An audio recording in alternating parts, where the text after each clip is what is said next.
நம்பிக்கை இருக்கலாம், ஆனா மூட நம்பிக்கை இருக்கக்கூடாது. லாஸ்ட் மார்ச் போல என்ன ஆயிருக்குன்னா, கோல்டன் புக் ஆஃப் வேர்ல்ட் ரெக்கார்ட்லேருந்து ஒரு சர்டிஃபிகேட் இஷ்யூ பண்ணியிருக்காங்க. ஒரு இறந்து போன சின்ன குழந்தை 3 வயசு தான் அந்த குழந்தைக்கு. உலகத்திலே ரொம்ப கஷ்டமான ஒரு ரிச்சுவல் பண்ணியிருக்காங்க அப்படின்னு. என்ன ரிச்சுவல்னு பார்த்தோம்னா, அது பேரு சந்தாரா. சந்தாரானா என்னன்னா, அவங்களோட வில்லிங்னஸ் குடுத்து சோறு தண்ணி இல்லாம பட்னியாவே இருந்து அவங்களோட ஆன்மா வந்து பியூரிஃபை ஆகணும் அப்படின்னு சொல்லிட்டு ஒரு ரிச்சுவலாம்.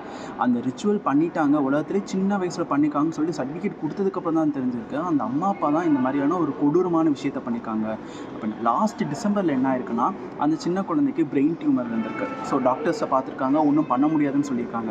அதனால இவங்க என்ன பண்ணியிருக்காங்கன்னா, ஒரு சாமியார்கிட்ட போய் கேட்டதுக்கு இதை பண்ணுங்கப்பா சரியாயிரும்னு சொல்லிட்டு அவங்களும் அதை நம்பி இதை பண்ணியிருக்காங்க. இத்தனைக்கும் அவங்க அம்மா அப்பா நல்ல வெல் எஜுகேட்டட் படித்த ஐடி ப்ரொஃபஷனில் இருக்கிறவங்க. அவங்களே இப்படி பண்ணுறாங்க. படிக்காதவங்க கூட நல்லா தான் இருக்காங்க. ஆனால் அந்த படித்த தற்குறி நாய்ங்க எவ்வளோ பேர் குழந்தை இல்லாமல் இருந்துட்டு இருக்காங்க. இப்படி குழந்தைய பட்னியாக போட்டு கொலை பண்ணியிருக்காங்க.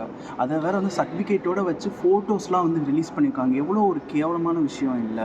என்னை பொறுத்தவரை அந்த குழந்தை எப்படி அந்த ஒரு வேதனையில் பட்னியாக இருந்து தண்ணி இல்லாமல் வந்து செத்து போச்சோ, அதே மாதிரி இவங்க 2 பேரையும் பட்னியாகவே இருந்து இவங்களை சாவடிக்கணும். இந்த மாதிரியான தற்குறி பசங்க, மூட நம்பிக்கையிலே மூழ்கி கிடக்கிற தற்குறி பசங்களுக்கு இது ஒரு பாடமாக இருக்கும்னு நான் நினைக்கிறேன்.